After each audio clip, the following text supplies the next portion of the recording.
آگاہ رہو، حقیقت میں اللہ غفور الرحیم ہی ہے۔ جن لوگوں نے اس کو چھوڑ کر اپنے کچھ دوسرے سرپرست بنا رکھے ہیں، اللہ ہی ان پر نگران ہے، تم ان کے حوالہ دار نہیں ہو۔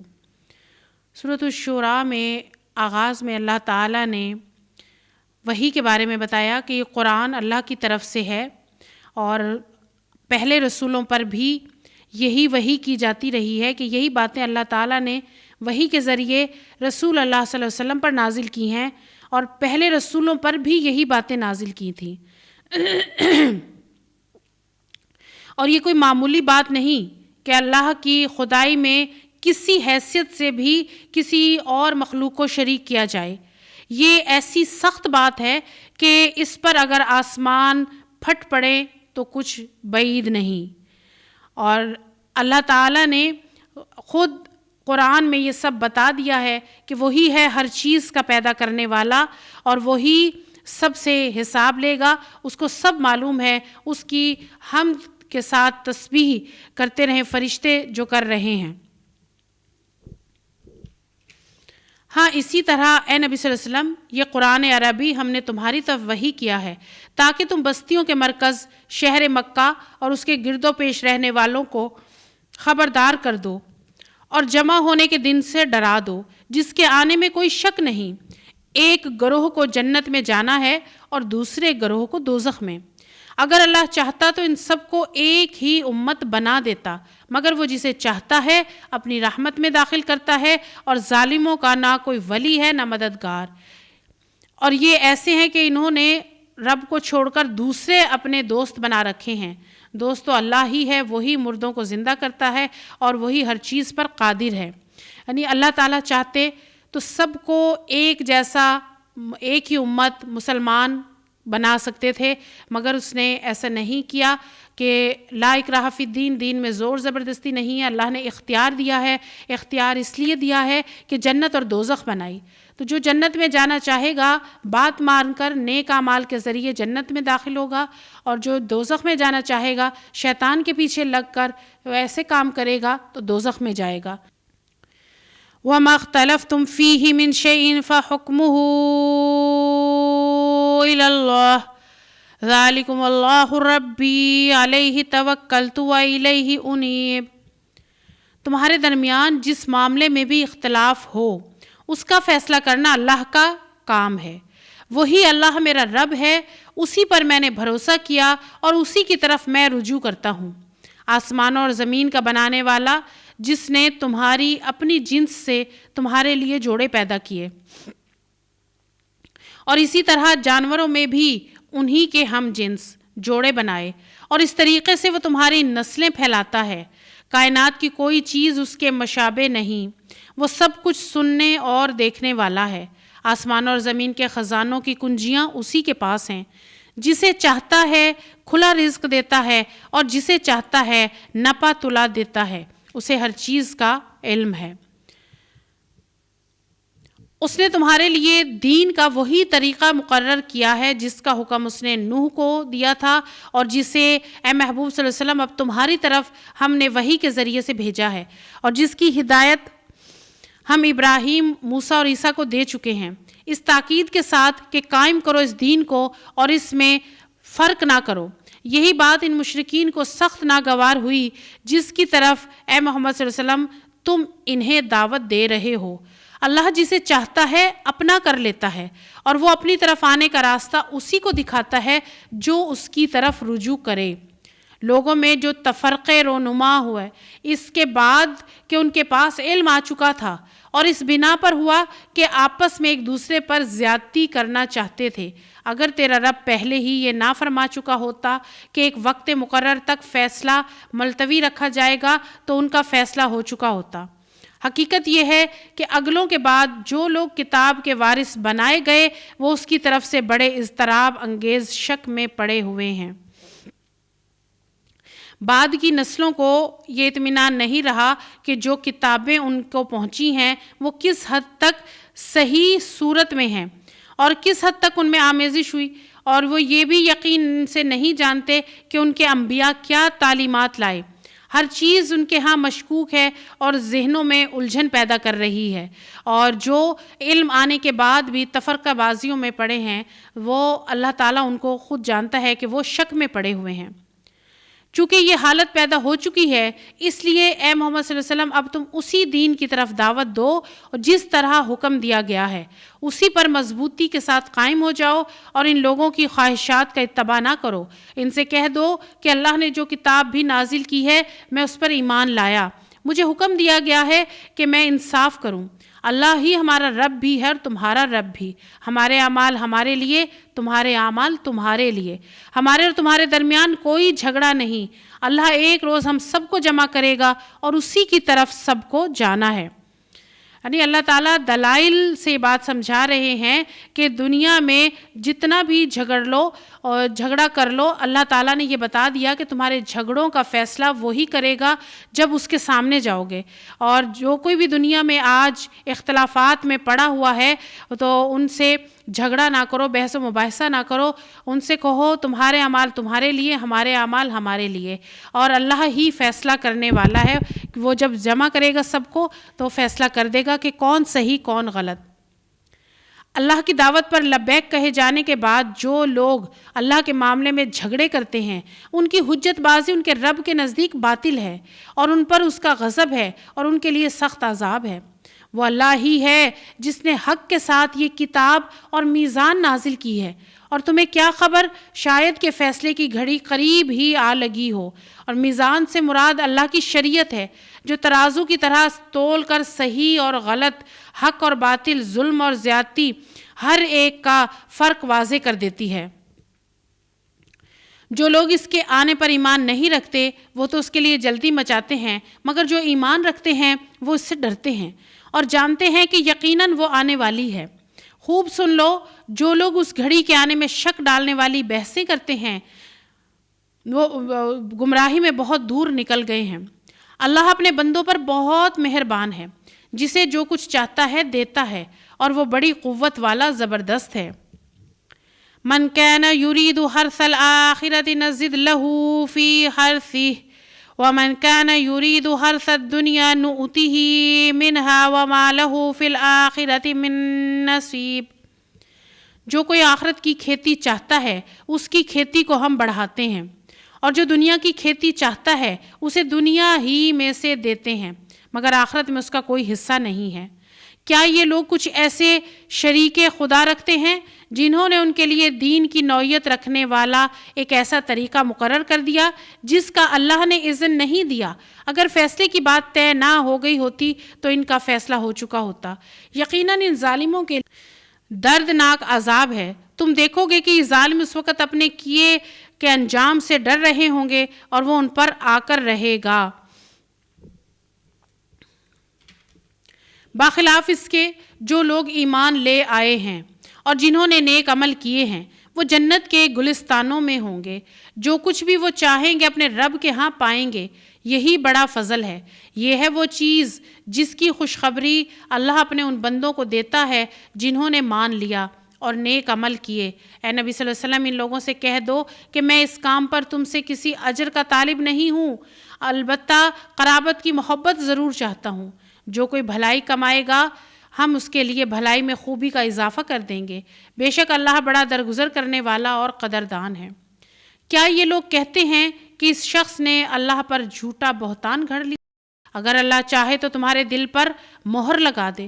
وہ باطل کو مٹا دیتا ہے اور حق کو اپنے فرمانوں سے حق کر دکھاتا ہے۔ وہ سینوں کے چھپے ہوئے راز تک جانتا ہے۔ وہی ہے جو اپنے بندوں سے توبہ قبول کرتا ہے، برائیوں سے درگزر کرتا ہے، حالانکہ تم لوگوں کے سب افعال کا اسے علم ہے۔ وہ ایمان لانے والوں اور نیک عمل کرنے والوں کی دعا قبول کرتا ہے اور اپنے فضل سے ان کو اور زیادہ عطا کرتا ہے۔ رہے انکار کرنے والے تو ان کے لیے سخت سزا ہے۔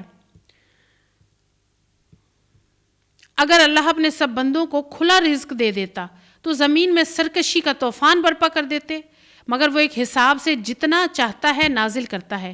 یقیناً وہ اپنے بندوں سے باخبر ہے اور ان پر نگاہ رکھتا ہے۔ وہی ہے جو لوگوں کے مایوس ہو جانے کے بعد بارش برساتا ہے اور اپنی رحمت پھیلا دیتا ہے، اور وہی قابل تعریف ولی ہے۔ اس کی نشانیوں میں سے ہے یہ زمین اور آسمانوں کی پیدائش اور یہ جاندار مخلوقات جو اس نے دونوں جگہ پھیلا رکھی ہیں۔ وہ جب چاہے انہیں اکٹھا کر سکتا ہے۔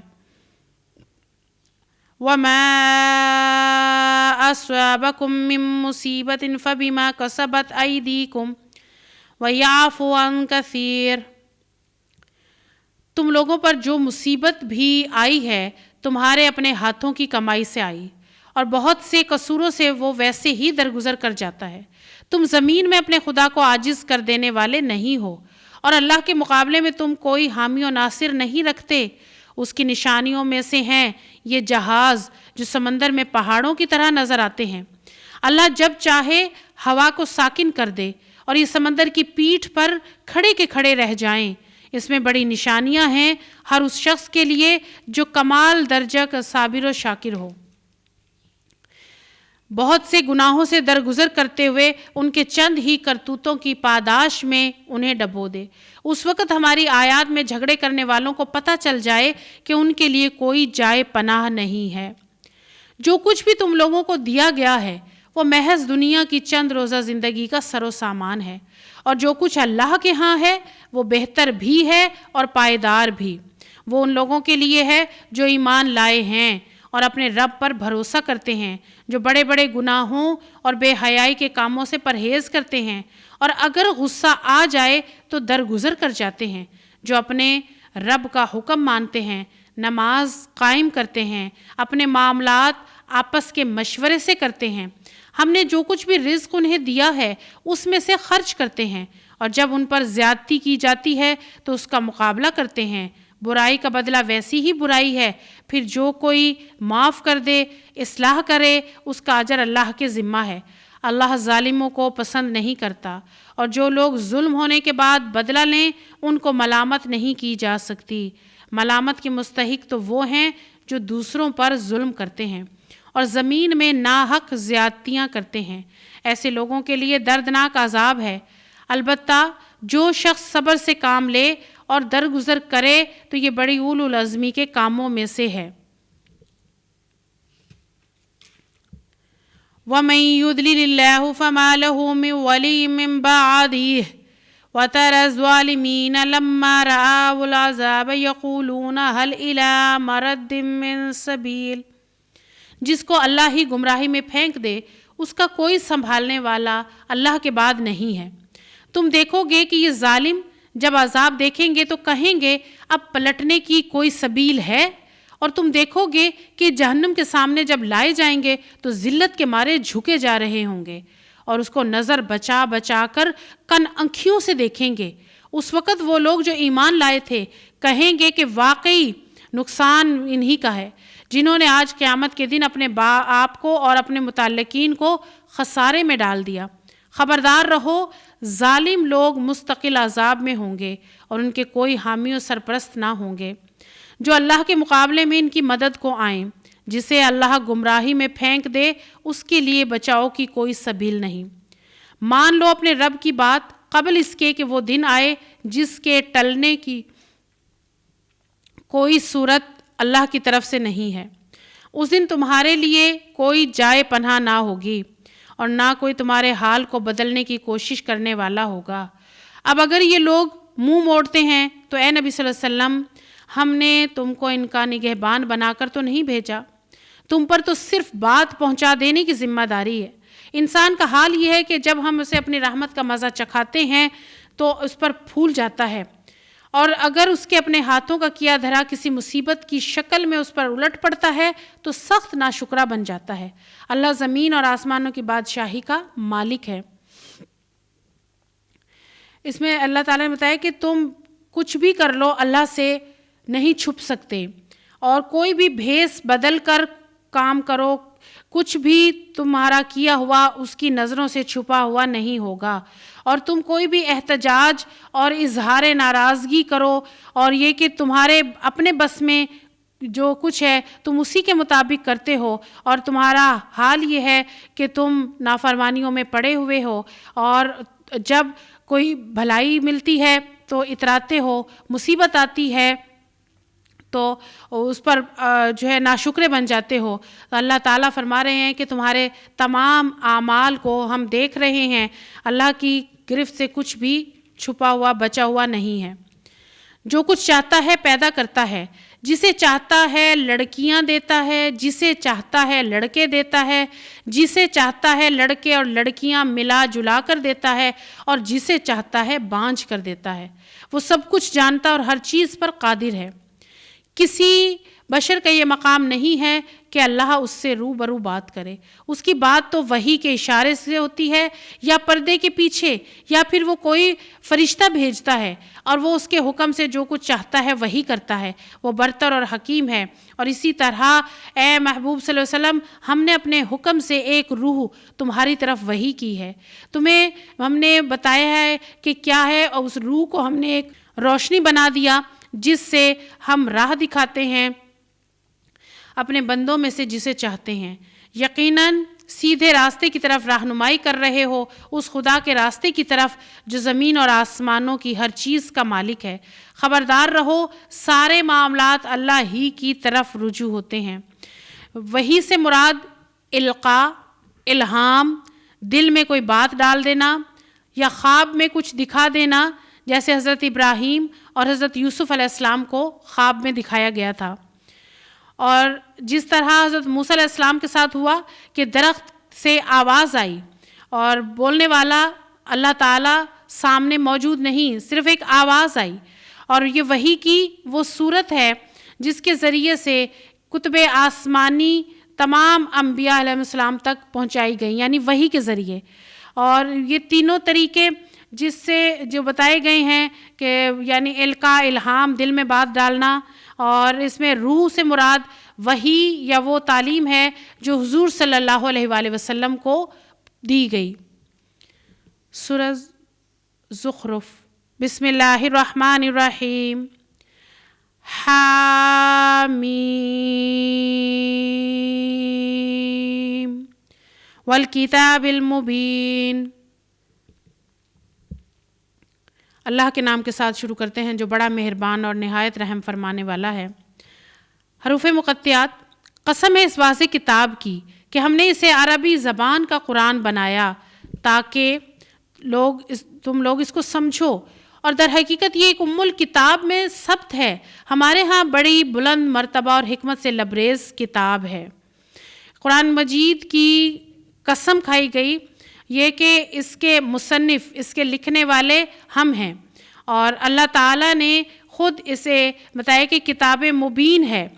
قرآن جو ہے کلام الہی ہے، اور قسم اللہ تعالیٰ کھا کر یہ بتا رہے ہیں کہ لوگوں یہ کتاب تمہارے سامنے موجود ہے، آنکھیں کھول کر دیکھو، اس کے مضامین، اس کی تعلیم، اس کی زبان، اس کی ہر چیز اس حقیقت کی شہادت دے رہی ہے کہ اس کا بھیجنے والا خدا کے سوا کوئی اور نہیں ہے، اسی نے یہ سب کچھ بھیجا ہے۔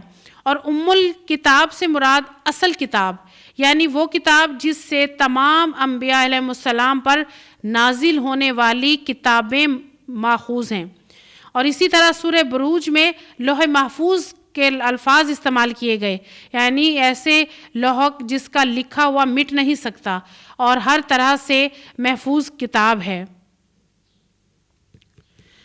اگر تم ان لوگوں سے پوچھو کہ زمین اور آسمانوں کو کس نے پیدا کیا ہے تو یہ خود کہیں گے کہ انہیں اسی زبردست علیم ہستی نے پیدا کیا ہے، وہی جس نے تمہارے لیے اس زمین کو گہوارہ بنایا اور اس میں تمہاری خاطر راستے بنائے تاکہ تم اپنی منزل کی راہ پا سکو، آسمان سے پانی اتارا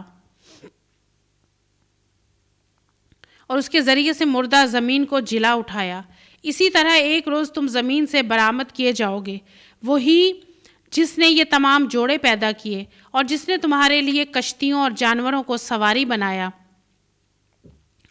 تاکہ تم ان کی پشت پر چڑھو، اور جب ان پر بیٹھو تو اپنے رب کا احسان یاد کرو اور کہو کہ پاک ہے وہ جس نے ہمارے لیے ان چیزوں کو مسخر کر دیا، ورنہ ہم انہیں قابو میں لانے کی طاقت نہ رکھتے تھے، اور ایک روز ہمیں اپنے رب کی طرف پلٹنا ہے۔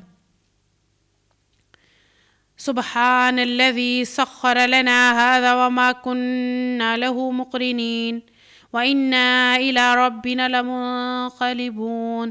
سفر کی دعا سواری پر سوار ہوتے ہوئے اس دعا کو مانگا جائے۔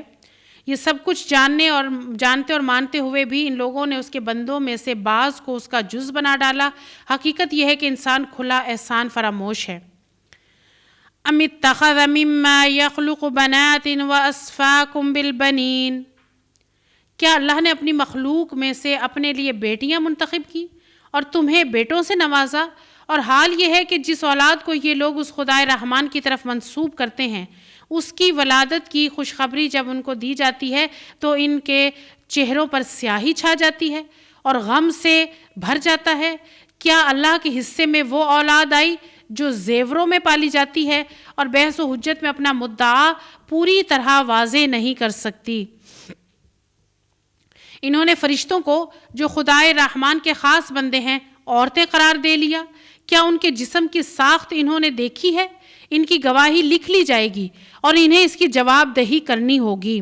یہ کہتے ہیں اگر خدائے رحمان چاہتا ہم ان کی عبادت نہ کریں تو ہم کبھی نہ پوچھتے۔ یہ اس معاملے کی حقیقت کو قطعی نہیں جانتے، محض تیر تکے لڑاتے ہیں۔ کیا ہم نے اس سے پہلے کوئی کتاب ان کو دی جس کی سند یہ اپنے پاس رکھتے ہوں؟ نہیں، بلکہ یہ کہتے ہیں کہ ہم نے اپنے باپ دادا کو ایک طریقے پر پایا ہے اور ہم انہی کے نقش قدم پر چل رہے ہیں۔ اسی طرح تم سے پہلے جس بستی میں بھی ہم نے کوئی نذیر بھیجا، اس کے کھاتے پیتے لوگوں نے یہی کہا کہ ہم نے اپنے باپ دادا کو ایک ہی طریقے پر پایا ہے۔ یہاں اللہ تعالیٰ نے بتایا کہ یہ جو فرشتوں کو اللہ کی بیٹیاں کہتے ہیں تو اپنے لیے بیٹے پسند کرتے ہیں اور اللہ کے لیے بیٹیاں پیدا ہونے پر تو حال یہ ہے کہ جب ان میں سے کسی کو بیٹی کی پیدائش کی خوشخبری سنائی جاتی ہے تو ان کے چہروں پر سیاہی چھا جاتی ہے۔ اور بیٹیاں تو وہ ہیں جنہیں زیوروں میں پالا جاتا ہے اور اپنا مدعا بھی بیان نہیں کر سکتی، یعنی عورت کو جو اللہ تعالیٰ نے طاقت دی ہے وہ مرد کی نسبت کم، مرد کو قوام اور طاقت دے کر قوی بنایا، اور انہوں نے اپنے لیے بیٹے پسند کیے اور اللہ کے لیے بیٹیاں پسند کرتے ہیں۔ اور ہم انہی کے نقش قدم کی پیروی کر رہے ہیں۔ ہر نبی نے ان سے پوچھا کیا تم اسی طریقے پر چلے جاؤ گے؟ خواہ میں تمہیں اس راستے سے زیادہ صحیح راستہ بتاؤں جس پر تم نے اپنے باپ دادا کو پایا۔ انہوں نے سارے رسولوں کو یہی جواب دیا کہ جس دین کی طرف بلانے کے لیے تم بھیجے گئے ہو ہم اس کے کافر ہیں۔ آخرکار ہم نے ان کی خبر لے ڈالی اور دیکھ لو کہ جھٹلانے والوں کا کیا انجام ہوا۔ ہر پیغمبر نے جب اللہ کی بات بتائی تو لوگوں نے یہی کہا کہ ہم نے اپنے بڑوں کو اسی طرح کرتے پایا ہے، ہمارے بڑوں کا یہی طریقہ ہے، ہم اسی طریقے پر چلیں گے اور جو راستہ میں بتاتے ہو وہ ہم نے نہیں ماننا، ہم اس سے انکار کرتے ہیں۔ وَإِذْ قَالَ إِبْرَاهِيمُ لِأَبِيهِ وَقَوْمِهِ إِنَّنِي بَرَاءٌ مِّمَّا تَعْبُدُونَ، یاد کرو وہ وقت جب ابراہیم علیہ السلام نے اپنے باپ اور اپنی قوم سے کہا تھا تم جن کی بندگی کرتے ہو میرا ان سے کوئی تعلق نہیں، میرا تعلق صرف اس سے ہے جس نے مجھے پیدا کیا، وہی میری رہنمائی کرے گا۔ اور ابراہیم یہی کلمہ اپنے پیچھے اپنی اولاد میں چھوڑ گیا تاکہ وہ اس کی طرف رجوع کریں۔ وہ اس کے باوجود جب یہ لوگ دوسروں کی بندگی کرنے لگے تو میں نے ان کو مٹا نہیں دیا، بلکہ میں انہیں اور ان کے باپ دادا کو دنیا میں دیکھتا رہا، ان کے پاس حق اور کھول کر بیان کرنے والا رسول آ گیا، مگر جب وہ حق ان کے پاس آیا تو انہوں نے کہہ دیا کہ یہ تو جادو ہے اور ہم اس کو ماننے سے انکار کرتے ہیں۔ کہتے ہیں یہ قرآن دونوں شہروں کے بڑے آدمیوں میں سے کسی پر کیوں نہ نازل کیا گیا؟ کیا تیرے رب کی رحمت یہ لوگ تقسیم کرتے ہیں؟ دنیا کی زندگی میں ان کی گزر بسر کے ذرائع تو ہم نے ان کے درمیان تقسیم کیے ہیں، اور ان میں سے کچھ لوگوں کو کچھ دوسرے لوگوں پر ہم نے فوقیت دی ہے تاکہ ایک دوسرے سے خدمت لیں، اور تیرے رب کی رحمت یعنی نبوت اس دولت سے زیادہ قیمتی ہے جو ان کے رئیس سمیٹ رہے ہیں۔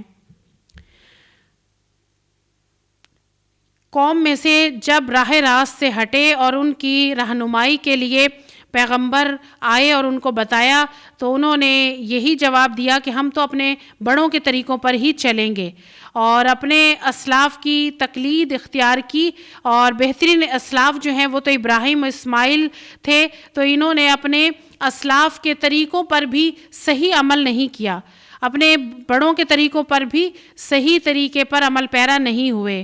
اور یہاں دونوں شہروں سے مراد مکہ اور طائف۔ کفار کا یہ کہنا تھا کہ اگر واقعی خدا کو کوئی رسول بھیجنا تھا اور اس پر اپنی کتاب نازل کرنی تھی تو ہمارے یہ جو مرکزی شہر ہیں، ان شہروں میں سے کسی بڑے شہر میں سے کسی کو بھیجنا چاہیے تھا۔ یہ یہاں سے کیوں پیغمبر کو کتاب دے کر بھیجا گیا؟ اگر یہ اندیشہ نہ ہوتا کہ سارے لوگ ایک ہی طریقے کے ہو جائیں گے تو ہم خدائے رحمان سے کفر کرنے والوں کے گھروں کی چھتیں اور ان کی سیڑھیاں جن سے وہ اپنے بالا خانوں پر چڑھتے ہیں، اور ان کے دروازے اور ان کے وہ تخت جن پر وہ تکیے لگا کر بیٹھتے ہیں، سب چاندی اور سونے کے بنا دیتے۔ یہ تو محض دنیا کی متاع ہے، اور آخرت تیرے رب کے ہاں صرف متقیوں کے لیے ہے۔ وَمَن يَعْشُ عَن ذِكْرِ الرَّحْمَنِ نُقَيِّضْ لَهُ شَيْطَانًا فَهُوَ لَهُ قَرِينٌ۔ جو شخص رحمان کے ذکر سے غفلت برتتا ہے، ہم اس پر ایک شیطان مسلط کر دیتے ہیں اور وہ اس کا رفیق بن جاتا ہے۔ یہ شیاطین ایسے لوگوں کو راہ راست پر آنے سے روکتے ہیں، اور وہ اپنی جگہ یہ سمجھتے ہیں کہ ہم ٹھیک جا رہے ہیں۔ آخر کار جب یہ شخص ہمارے ہاں پہنچے گا تو اپنے شیطان سے کہے گا، کاش میرے اور تیرے درمیان مشرق و مغرب کا بودھ ہوتا، تو بدترین ساتھی نکلا۔ اس وقت ان لوگوں سے کہا جائے گا کہ جب تم ظلم کر چکے تو آج یہ بات تمہارے لیے کچھ بھی فائدہ مند نہیں ہے کہ تم اور تمہارے شیاطین عذاب میں مشترک ہیں۔ اب کیا اے نبی صلی اللہ علیہ وسلم بہروں کو سناؤ گے یا اندھوں اور سری گمراہی میں پڑے ہوئے لوگوں کو راہ دکھاؤ گے؟ اب تو ہمیں ان کو سزا دینی ہے، خواہ ہم تمہیں دنیا سے اٹھا لیں یا آنکھوں سے ان کا وہ انجام دکھا دیں جس کا ہم نے ان سے وعدہ کیا ہے۔ ہمیں ان پر پوری قدرت حاصل ہے۔ تم بہرحال اس کتاب کو مضبوطی سے تھامے رہو جو وحی کے ذریعے سے تمہارے پاس بھیجی گئی ہے، یقیناً تم سیدھے راستے پر ہو۔ حقیقت یہ ہے کہ یہ کتاب تمہارے لیے اور تمہاری قوم کے لیے ایک بہت بڑا شرف ہے، اور عنقریب تم لوگوں کو اس کی جواب دہی کرنی ہوگی۔ تم سے پہلے ہم نے جتنے رسول بھیجے تھے ان سب سے پوچھ دیکھو، کیا ہم نے خدائے رحمان کے سوا کچھ دوسرے معبود بھی مقرر کیے تھے کہ ان کی بندگی کی جائے؟ دنیا میں اس شخص سے بڑھ کر خوش قسمتی کسی کی نہیں ہوتی جس کو اللہ تعالیٰ اپنی کتاب نازل کرنے کے لیے منتخب کرے، اور کسی قوم کے حق میں بھی اس سے بڑی خوش قسمتی کچھ نہیں کہ دنیا کی دوسری سب قوموں کو چھوڑ کر اللہ تعالیٰ اس کے ہاں اپنا نبی پیدا کرے اور اس کی زبان میں اپنی کتاب نازل کرے اور اسے دنیا میں پیغام خداوندی کی حامل بن کر اٹھنے کا موقع دے۔ اس شرف عظیم کا احساس اگر قریش اور اہل عرب کو نہیں ہے اور وہ اس کی ناقدری کرتے ہیں تو ایک وقت آئے گا جب انہیں اس کی جواب دہی کرنی ہوگی۔ اور رسولوں سے پوچھنے کا مطلب ہے کہ ان کی لائی ہوئی کتابوں سے معلوم کرنا ہے کہ جو کچھ رسولوں نے بتایا ہے وہ ان کتابوں میں موجود ہے۔ وَلَقَدْ أَرْسَلْنَا مُوسَىٰ بِآيَاتِنَا إِلَىٰ فِرْعَوْنَ وَمَلَئِهِ فَقَالَ إِنِّي رَسُولُ رَبِّ الْعَالَمِينَ۔ ہم نے موسیٰ علیہ السلام کو اپنی نشانیوں کے ساتھ فرعون اور اس کی سلطنت کے پاس بھیجا۔ اس نے جا کر کہا کہ میں رب العالمین کا بھیجا ہوا ہوں۔ پھر جب اس نے ہماری نشانیاں ان کے سامنے پیش کی تو وہ مذاق اڑانے لگے۔ ہم پر ایک ایسی نشانی ہم ان کو دکھاتے گئے جو پہلے سے بڑھ چڑھ کر تھی، اور ہم نے ان کو عذاب میں دھر لیا۔ وہ اپنی روش سے باز آئے۔ ہر عذاب کے موقع پر وہ کہتے، اے ساحر، اپنے رب کی طرف سے جو منصب تجھے حاصل ہے اس کی بنا پر ہمارے لیے اس سے دعا کر، ہم ضرور راہ راست پر آ جائیں گے۔ مگر جو ہی ہم ان پر سے عذاب ہٹا دیتے تو وہ اپنی بات سے پھر جاتے۔ ایک روز فرعون نے اپنی قوم کے درمیان پکار کر کہا، لوگو، کیا مصر کی بادشاہی میری نہیں ہے اور یہ نہریں میرے نیچے نہیں بہہ رہی ہیں؟ کیا تم لوگوں کو نظر نہیں آتا میں بہتر ہوں یا یہ شخص جو ذلیل و حقیر ہے اور اپنی بات بھی کھول کر بیان نہیں کر سکتا، کیوں نہ اس پر سونے کے کنگن اتارے گئے کہ فرشتوں کا ایک دستہ اس کے ساتھ کیوں نہ آیا۔ اس نے اپنی قوم کو ہلکا سمجھا اور انہوں نے اس کی اطاعت کی، در حقیقت وہ تھے ہی فاسق لوگ۔ آخرکار جب انہوں نے ہمیں غضبناک کر دیا تو ہم نے ان سے انتقام لیا اور ان کو اکٹھا غرق کر دیا اور بعد والوں کے لیے پیش رو نمونہ عبرت بنا کر رکھ دیا۔ موسیٰ علیہ السلام جب فرعون کے پاس آئے اور واضح نشانیاں دکھائیں اور فرعون نے اپنے تمام سلطنت کے لوگوں کو بلا کر کہا کہ کیا میں بہتر نہیں ہوں، کیا میں خدا نہیں ہوں، اور یہ آیا ہے پیغام لے کر کہ جس کو بولنا بھی صحیح نہیں آتا، اور کیا میں ہی وہ نہیں ہوں جو سب سے بڑھ کر ہوں، اور یہ تو ساحر ہے، کذاب ہے۔ وَلَمَّا ضُرِبَ ابْنُ مَرْيَمَ مَثَلًا إِذَا قَوْمُكَ مِنْهُ يَصِدُّونَ، اور جو ہی ابن مریم کی مثال دی گئی تمہاری قوم کے لوگوں نے اس پر غل مچا دیا اور کہنے لگے ہمارے معبود اچھے ہیں یا وہ۔ یہ مثال وہ تمہارے سامنے محض بحثی کے لیے لائے ہیں۔ حقیقت یہ ہے کہ یہ ہیں ہی جھگڑالو لوگ۔ ابن مریم اس کے سوا کچھ نہیں کہ ایک بندہ تھا جس پر ہم نے انعام کیا اور بنی اسرائیل کے لیے اسے اپنی قدرت کا ایک نمونہ بنا دیا۔ ہم چاہیں تو تم سے فرشتے پیدا کر دیں جو زمین میں تمہارے جانشین ہوں، اور وہ یعنی ابن مریم دراصل قیامت کی ایک نشانی ہے، بس تم اس میں شک نہ کرو اور میری بات مان لو، یہی سیدھا راستہ ہے۔ ایسا نہ ہو شیطان تم کو اس سے روک دے کہ وہ تمہارا کھلا دشمن ہے۔ اور جب عیسیٰ صریح نشانیاں لیے ہوئے آیا تھا تو اس نے کہا تھا کہ میں تم لوگوں کے پاس حکمت لے کر آیا ہوں، اور اس لیے آیا ہوں کہ تم پر بعض ان باتوں کی حقیقت کھول دوں جن میں تم اختلاف کر رہے ہو، لہٰذا تم اللہ سے ڈرو اور میری اطاعت کرو۔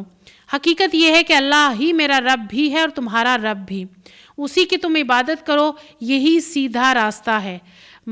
جن گروہوں نے آپس میں اختلاف کیا بس تباہی ہے ان لوگوں کے لیے جنہوں نے ظلم کیا ایک دردناک دن کے عذاب سے۔ کیا یہ لوگ اب اس چیز کے منتظر ہیں کہ اچانک قیامت ان پر آ جائے اور انہیں خبر بھی نہ ہو؟ وہ دن جب آئے گا تو متقین چھوڑ کر باقی سب دوست ایک دوسرے کے دشمن ہو جائیں گے۔ قیامت کا علم، یہ اللہ تعالیٰ نے قیامت کی نشانیاں بتائی ہیں، اور قیامت کا علم صرف اللہ کے پاس ہے۔ جب اللہ کا حکم ہوگا تو قیامت آئے گی، اور یہ لوگ انتظار کر رہے ہیں۔ کفار مکہ بار بار نبی اکرم صلی اللہ علیہ وسلم سے کہتے کہ ہمارے سامنے وہ عذاب کیوں نہیں آ جاتا، آئے عذاب اور ہم دیکھیں۔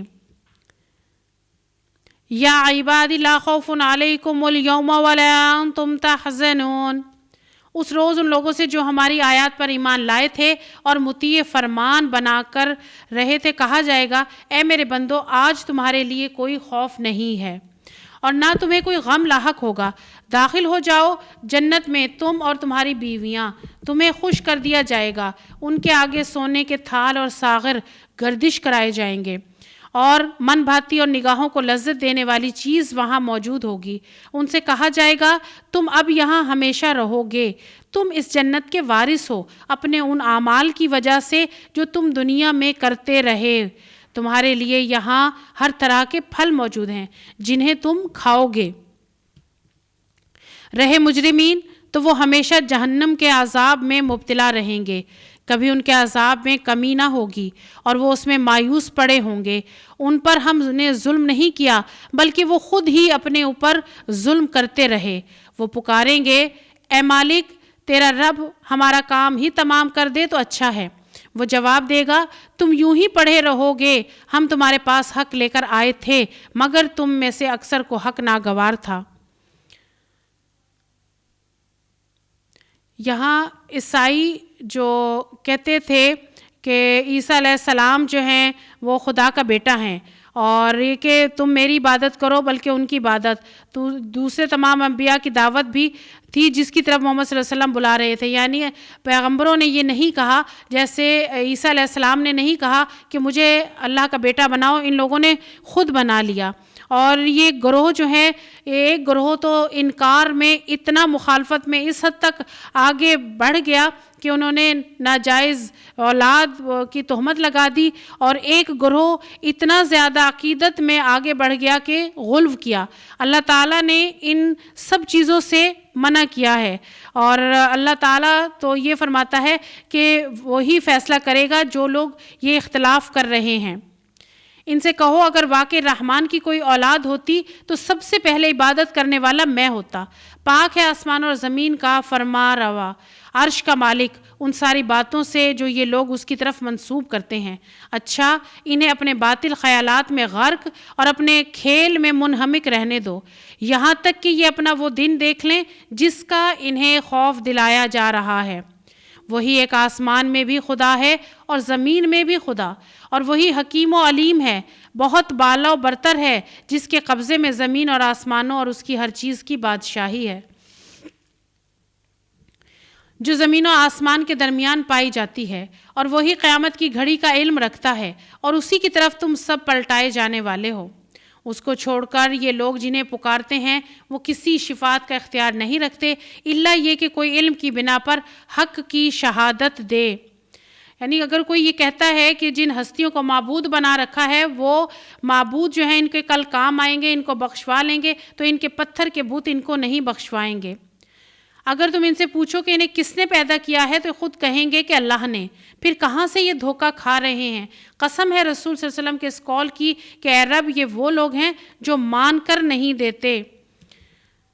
جب ان سے یہ پوچھو کہ کس نے پیدا کیا تو یہ سب یہ کہتے ہیں کہ خدا نے، اور لیکن جس خدا نے پیدا کیا نشانیاں دکھائیں اس کو مان کر نہیں دیتے۔ بسم اللہ الرحمن الرحیم، سورۃ الدخان۔ حامیم والکتاب المبین۔ اللہ کے نام کے ساتھ شروع کرتے ہیں جو بے انتہا مہربان اور رحم فرمانے والا ہے۔ حروف مقطعات، قسم ہے اس کتاب مبین کی کہ ہم نے اسے ایک بڑی خیر و برکت والی رات میں نازل کیا، کیونکہ ہم لوگوں کو متنبع کرنے کا ارادہ رکھتے تھے۔ یہ وہ رات تھی جس میں ہر معاملے کا حکیمانہ فیصلہ ہمارے حکم سے صادر کیا جاتا ہے۔ ہم ایک رسول بھیجنے والے تھے تیرے رب کی رحمت کے طور پر، یقین وہی سب کچھ سننے اور جاننے والا ہے۔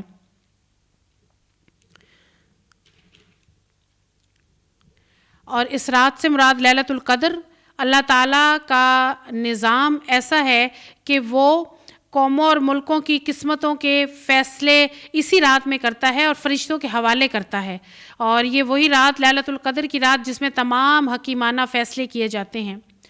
آسمان اور زمین کا رب اور ہر اس چیز کا رب جو آسمان زمین کے درمیان ہے، اگر تم لوگ واقعی یقین رکھنے والے ہو، کوئی معبود اس کے سوا نہیں ہے، وہی زندگی عطا کرتا ہے، وہی موت دیتا ہے، تمہارا رب اور تمہارے ان پہلے اسلاف کا رب جو گزر چکے ہیں۔ اچھا انتظار کرو اس دن کا جب آسمان سریح دھواں لیے ہوئے آئے گا اور وہ لوگوں پر چھا جائے گا، یہ ہے دردناک سزا۔ یہ اب کہتے ہیں پروردگار ہم پر سے یہ عذاب ٹال دے، ہم ایمان لاتے ہیں۔ ان کی غفلت کہاں دور ہوتی ہے، ان کا حال تو یہ ہے کہ ان کے پاس رسول مبین آ گیا۔ یہ کہ حقیقی معبود جس کی بندگی اور پرستش کی جائے وہ تو رب ہی ہے، اور قیامت کے بارے میں بتایا جا رہا ہے کہ وہ قیامت آنے والی ہے، اور جو ان کی غفلت کا پردہ ہٹا دے گی تب یہ اپنی آنکھوں سے دیکھ لیں گے۔ جس روز ہم بڑی ضرب لگائیں گے وہ دن ہوگا جب ہم انتقام لیں گے۔ ہم ان سے پہلے فرعون کی قوم کو اسی آزمائش میں ڈال چکے ہیں۔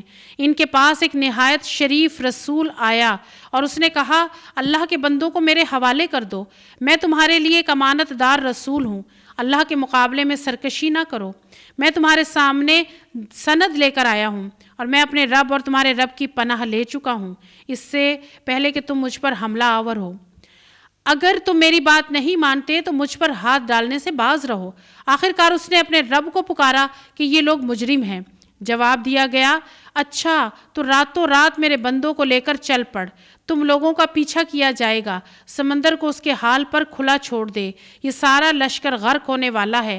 کتنے ہی باغ اور چشمے اور کھیت اور شاندار محل تھے جو وہ چھوڑ گئے، کتنے ہی عیش کے سر و سامان جن میں وہ مزے کر رہے تھے ان کے پیچھے دھرے رہ گئے۔ یہ ہوا ان کا انجام، اور ہم نے دوسروں کو ان چیزوں کا وارث بنا دیا۔ پھر نہ آسمان ان پر رویا نہ زمین، اور ذرا سی مہلت بھی ان کو نہ دی گئی۔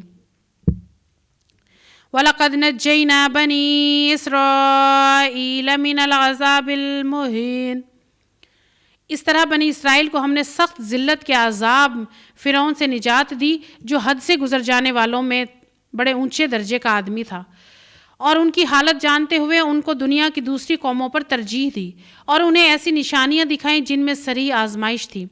یہ لوگ کہتے ہیں ہماری پہلی موت کے سوا اور کچھ نہیں، اس کے بعد ہم دوبارہ اٹھائے جانے والے نہیں ہیں۔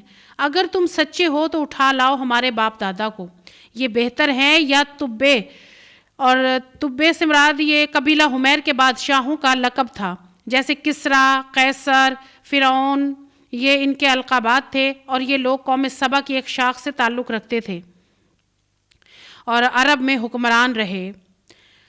ہم نے ان کو اسی بنا پر تباہ کیا کہ وہ مجرم ہو گئے تھے۔ یا آسمان و زمین اور ان کے درمیان کی چیزیں ہم نے کھیل کے طور پر نہیں بنائیں، ان کو ہم نے برحق پیدا کیا ہے، مگر ان میں سے اکثر لوگ جانتے نہیں ہیں۔ ان سب کے اٹھائے جانے کے لیے ایک طے شدہ وقت ہے، وہ دن جب کوئی عزیز قریب اپنے کسی عزیز قریب کے کچھ بھی کام نہ آئے گا، اور نہ کہیں سے انہیں کوئی مدد پہنچے گی، سوائے اس کے کہ اللہ ہی کسی پر رحم کرے، وہ زبردست اور رحیم ہے۔ ان شجرۃ الزقوم طعام الاثیم، زقوم کا درخت گناہ گار کا کھاجا ہوگا، تیل کی تلچھٹ جیسا، پیٹ میں وہ اس طرح جوش کھائے گا جیسے کھولتا ہوا پانی جوش کھاتا ہے۔ پکڑو اسے اور رگیدتے ہوئے لے جاؤ، اس کو جہنم کے بیچوں بیچ ڈال دو، اس کے سر پر کھولتے پانی کا عذاب ہوگا، اور اسے کہا جائے گا کہ اس کا مزہ چکھو، زبردست عزت دار آدمی ہے تو۔ یہ وہی چیز ہے جس کے آنے میں تم لوگ شک کرتے تھے۔ خدا ترس لوگ امن کی جگہ میں ہوں گے، باغوں اور چشموں میں حریر و دیبا کے لباس پہنے آمنے سامنے بیٹھے ہوں گے، یہ ہوگی ان کی شان، اور ہم گوری گوری آہو چشم عورتیں ان سے بیاہ دیں گے۔ وہاں وہ اطمینان سے ہر طرح کی لذیذ چیزیں طلب کریں گے، وہاں موت کا مزہ وہ کبھی نہ چکھیں گے۔ بس دنیا میں جو موت آ چکی سو آ چکی، اور اللہ اپنے فضل سے ان کو جہنم کے عذاب سے بچا دے گا، یہی بڑی کامیابی ہے۔ اے نبی صلی اللہ علیہ وسلم، ہم نے اس کتاب کو تمہاری زبان میں آسان بنا دیا تاکہ یہ لوگ نصیحت حاصل کریں۔ اب تم بھی انتظار کرو، ہم بھی اور یہ منتظر ہیں۔ سورۃ الجاثیہ، بسم اللہ الرحمن الرحیم، حامیم، تنزیل الکتاب من اللہ العزیز الحکیم۔ حروف مقطعات۔ اس کتاب کا نزول اللہ کی طرف سے ہے جو زبردست اور حکیم ہے۔ حقیقت یہ ہے کہ آسمانوں اور زمین میں بے شمار نشانیاں ہیں ایمان لانے والوں کے لیے، اور تمہاری اپنی پیدائش میں اور ان حیوانات میں جن کو اللہ زمین میں پھیلا رہا ہے۔ بڑی نشانیاں ہیں ان لوگوں کے لیے جو یقین لانے والے ہیں، اور شب و روز کے فرق و اختلاف میں، اور اس رزق میں جسے اللہ آسمان سے نازل فرماتا ہے، پھر اس کے ذریعے سے مردہ زمین کو جلا اٹھاتا ہے، اور ہواؤں کی گردش میں بہت سی نشانیاں ہیں ان لوگوں کے لیے جو عقل سے کام لیتے ہیں۔ یہ اللہ کی نشانیاں ہیں جنہیں ہم تمہارے سامنے ٹھیک ٹھیک بیان کر رہے ہیں۔ اب آخر اللہ اور اس کی آیات کے بعد اور کون سی بات ہے جس پر یہ لوگ ایمان لائیں گے؟ تباہی ہے ہر اس جھوٹے بدعمال شخص کے لیے جس کے سامنے اللہ کی آیات پڑھی جاتی ہیں، وہ ان کو سنتا ہے، پھر پورے غرور کے ساتھ اپنے کفر پر اس طرح اڑا رہتا ہے کہ گویا اس نے سنا ہی نہیں۔ ایسے شخص کو دردناک عذاب کی خوشخبری سنا دو۔ ہماری آیات میں سے کوئی بات جب اس کے علم میں آتی ہے تو مذاق بنا لیتا ہے۔ ایسے سب لوگوں کے لیے ذلت کا عذاب ہے، ان کے آگے جہنم ہے۔ جو کچھ بھی انہوں نے دنیا میں کمایا اس میں سے کوئی چیز ان کے کسی کام نہ آئے گی، نہ ان کے وہ سرپرست ہی ان کے لیے کچھ کر سکیں گے جنہیں اللہ کو چھوڑ کر انہوں نے اپنا ولی بنا رکھا ہے۔ ان کے لیے بڑا عذاب ہے۔ یہ قرآن سراسر ہدایت ہے ان لوگوں کے لیے جو بلا کا دردناک عذاب جنہوں نے اپنے رب کی آیات کو ماننے سے انکار کیا۔ اللہ الذی سخر لکم البحر لتجری الفلک فیہ بامرہ ولتبتغوا من فضلہ ولعلکم تشکرون۔ وہ اللہ ہی تو ہے جس نے تمہارے لیے سمندر کو مسخر کیا تاکہ اس کے حکم سے کشتیاں اس میں چلیں اور تم اس کا فضل تلاش کرو اور شکر گزار بنو۔ اس نے زمین اور آسمانوں کی ساری چیزوں کو تمہارے لیے مسخر کر دیا، سب کچھ اپنے پاس سے۔ اس میں بڑی نشانیاں ہیں ان لوگوں کے لیے جو غور و فکر کرنے والے ہیں۔ اے نبی صلی اللہ علیہ وآلہ وسلم، ایمان لانے والوں سے کہہ دو کہ جو لوگ اللہ کی طرف سے برے دن آنے کا کوئی اندیشہ نہیں رکھتے، ان کی حرکتوں پر درگزر سے کام لیں، تاکہ اللہ خود ایک گروہ کو اس کی کمائی کا بدلہ دے۔ جو کوئی نیک عمل کرے گا اپنے لیے ہی کرے گا، اور جو کوئی برائی کرے گا وہ اس کا خمیازہ بھگتے گا۔ پھر جانا تو سب کو اپنے رب ہی کی طرف ہے۔ اس سے پہلے بنی اسرائیل کو ہم نے کتاب اور حکم اور نبوت عطا کی تھی، ان کو ہم نے عمدہ سامان زیست سے نوازا، دنیا بھر کے لوگوں پر انہیں فضیلت عطا کی اور دین کے معاملے میں انہیں واضح ہدایات دے دیں۔ پھر جو اختلاف ان کے درمیان رونما ہوا، علم آ جانے کے بعد ہوا، اور اس بنا پر ہوا کہ وہ آپس میں ایک دوسرے پر زیادتی کرنا چاہتے تھے۔ اللہ قیامت کے روز ان معاملات کا فیصلہ فرما دے گا جن میں وہ اختلاف کرتے رہے ہیں۔ اس کے بعد اب اے نبی صلی اللہ علیہ وسلم، ہم نے تم کو دین کے معاملے میں ایک صاف شریعت پر قائم کیا، لہٰذا اسی پر چلو اور لوگوں کی خواہشات کا اتباع نہ کرو جو علم نہیں رکھتے۔ اللہ کے مقابلے میں تمہارے لیے کچھ بھی کام نہیں آ سکتے۔ ظالم لوگ ایک دوسرے کے ساتھی ہیں اور متقیوں کا ساتھی اللہ ہے۔ یہ بصیرت کی روشنیاں ہیں سب لوگوں کے لیے، اور ہدایت اور رحمت ان لوگوں کے لیے جو یقین لائیں۔ کیا وہ لوگ جنہوں نے برائیوں کا ارتکاب کیا ہے یہ سمجھے بیٹھے ہیں کہ ہم انہیں اور ایمان لانے والوں اور نیک عمل کرنے والوں کو ایک جیسا کر دیں گے، ان کا جینا اور مرنا برابر ہو جائے؟ بہت برے حکم ہیں جو یہ لگاتے ہیں۔ اللہ نے تو آسمان اور زمین کو برحق پیدا کیا ہے، اور اس لیے کیا ہے کہ ہر شخص کو اس کی کمائی کا بدلہ دیا جائے، لوگوں پر ظلم نہ ہوگا۔ پھر کیا اس شخص کے حال پر غور کیا جس نے اپنے خواہش نفس کو اپنا خدا بنا لیا اور اللہ کے علم کے باوجود، یعنی نبی اکرم صلی اللہ علیہ وسلم کو اللہ نے فرمایا کہ آپ کو جو شریعت دی گئی ہے اسی کے مطابق لوگوں کو بتائیں اور ان لوگوں کی طرف بالکل بھی التفات نہ کریں جو یہ اپنی طرف آپ کو پھیرنا چاہتے ہیں، اور یہ کہ اللہ تعالیٰ سب جانتے ہیں کہ کون کیا کر رہا ہے، اور یہ کہ وہ شخص جو عالم ہونے کے باوجود اللہ تعالیٰ کی طرف سے گمراہی میں پھینکا گیا وہ وہی شخص ہے جو خواہش نفس کا بندہ بن گیا، جو اپنی مرضی سے آیات کو بیان کرتا ہے لوگوں کے سامنے۔ اسے ایک گمراہی میں پھینک دیا گیا اور اس کے دل اور کانوں پر مہر لگا دی اور اس کی آنکھوں پر پردہ ڈال دیا۔ اللہ کے بعد اب کون ہے جو اسے ہدایت دے؟ کیا تم لوگ کوئی سبق نہیں لیتے؟ یہ لوگ کہتے ہیں کہ دنیا کی زندگی ہی اصل زندگی ہے، یہی ہمارا مرنا اور جینا ہے، اور گردش ایام کے سوا کوئی چیز نہیں جو ہمیں ہلاک کرتی ہو۔ در حقیقت اس معاملے میں ان کے پاس کوئی علم نہیں ہے، یہ محض گمان کی بنا پر باتیں کرتے ہیں، اور جب ہماری واضح آیات انہیں سنائی جاتی ہیں تو ان کے پاس کوئی حجت اس کے سوا نہیں ہوتی کہ اٹھا لاؤ ہمارے باپ دادا کو اگر تم سچے ہو۔ اے نبی صلی اللہ علیہ وسلم، ان سے کہو اللہ ہی تمہیں زندگی بخشتا ہے، پھر وہی تمہیں موت دیتا ہے، پھر وہی تم کو قیامت کے دن جمع کرے گا جس کے آنے میں کوئی شک نہیں، مگر اکثر لوگ جانتے نہیں۔ وَلِلَّهِ مُلْكُ السَّمَاوَاتِ وَالْأَرْضِ وَيَوْمَ تَقُومُ السَّاعَةُ يَوْمَئِذٍ يَخْسَرُ الْمُبْطِلُونَ۔ زمین اور آسمانوں کی بادشاہی اللہ ہی کی ہے، اور جس روز قیامت کی گھڑی آ کھڑی ہوگی اس دن باطل پرست خسارے میں پڑ جائیں گے۔ اس وقت تم ہر گروہ کو گھٹنوں کے بل گرا دیکھو گے، ہر گروہ کو پکارا جائے گا کہ آئے اپنا نامہ اعمال دیکھے۔ ان سے کہا جائے گا آج تم لوگوں کو ان اعمال کا بدلہ دیا جائے گا جو تم کرتے رہے تھے، یہ ہمارا تیار کرایا ہوا اعمال نامہ ہے جو تمہارے اوپر ٹھیک ٹھیک شہادت دے رہا ہے، جو کچھ بھی تم کرتے تھے اسے ہم لکھواتے جا رہے تھے۔ پھر جو لوگ ایمان لائے تھے اور نیک عمل کرتے رہے تھے انہیں ان کا رب اپنی رحمت میں داخل کرے گا، اور یہی صحیح کامیابی ہے۔ جن لوگوں نے کفر کیا تھا ان سے کہا جائے گا کیا میری آیات تمہیں نہیں سنائی جاتی تھی؟ تم نے تکبر کیا، مجرم بن کر رہے، اور جب کہا جاتا تھا کہ اللہ کا وعدہ برحق ہے اور قیامت کے آنے میں کوئی شک نہیں تو تم کہتے تھے کہ ہم نہیں جانتے۔ قیامت کیا ہوتی ہے؟ ہم تو بس ایک گمان رکھتے ہیں، یقین ہم کو نہیں ہے۔ اس وقت ان پر ان کے اعمال کی برائیاں کھل جائیں گی اور وہ اسی چیز کے پھیر میں آ جائیں گے جس کا مذاق اڑایا کرتے تھے، اور ان سے کہہ دیا جائے گا کہ آج ہم بھی اسی طرح تمہیں بھلائے دیتے ہیں جس طرح تم اس دن کی ملاقات کو بھول گئے تھے۔ تمہارا ٹھکانہ اب دوزخ ہے اور کوئی تمہاری مدد کرنے والا نہیں ہے۔ یہ تمہارا انجام اس لیے ہوا کہ تم نے اللہ کی آیات کا مذاق بنا لیا اور تمہیں دنیا کی زندگی نے دھوکے میں ڈال دیا، لہٰذا آج نہ یہ لوگ دوزخ سے نکالے جائیں گے اور نہ ان سے کہا جائے گا کہ معافی مانگ کر اپنے رب کو راضی کرو۔ بس تعریف اللہ ہی کے لیے ہے جو زمین اور آسمانوں کا مالک ہے اور سارے جہان والوں کا پروردگار ہے۔ زمین اور آسمانوں میں بڑائی اسی کی ہے اور وہی زبردست اور دانا ہے۔